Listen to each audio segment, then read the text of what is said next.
Have you ever heard about Vivir? Let's talk about it. The concept emerged during the 90s through indigenous movements and ethical debates in response to the growing limits of the economic model in Latin America, which presented the economic growth, industrialization, and modernization as the main path for progress. It questions the very foundation of Western modernity, especially the separation between human beings and nature. Inspired by critique developed by Boaventura Sousa de Santos, it proposed another way of thinking about collective life and a logical foundation for law and politics. Instead of placing economic growth and technical expansion at the center, it emphasizes harmony between people, harmony between communities, and especially harmony between human beings and nature. The concept is rooted in different indigenous culture. In Bolivia, the concept is often linked to the Mara expression suma camana, which means living in fullness or living in harmony. In Ecuador, the equivalent is suma kasi from Quechua culture, which refers to a full and balanced life. Other indigenous cultures, such as the Guarani, have similar notion through the expression Yanko Kavi, meaning good life. Another key element is the involvement of international actors, shows that the International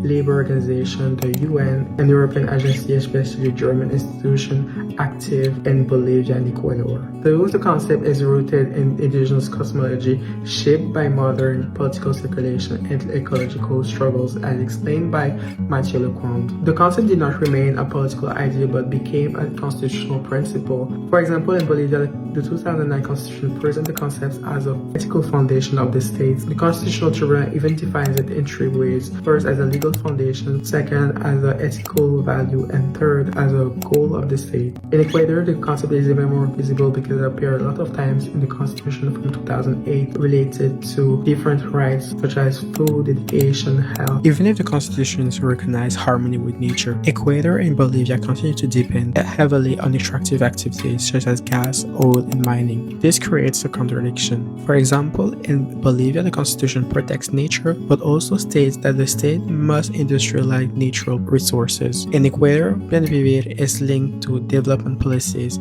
so in practice, governments often use extraction to finance social programs. For example, Evo Morales defended the idea by arguing that natural resources were necessary to reduce poverty. This is why many scholars speak of paradox. Vivir was supposed to offer an alternative to development, but in practice, it often becomes integrated into the same development model largely criticized.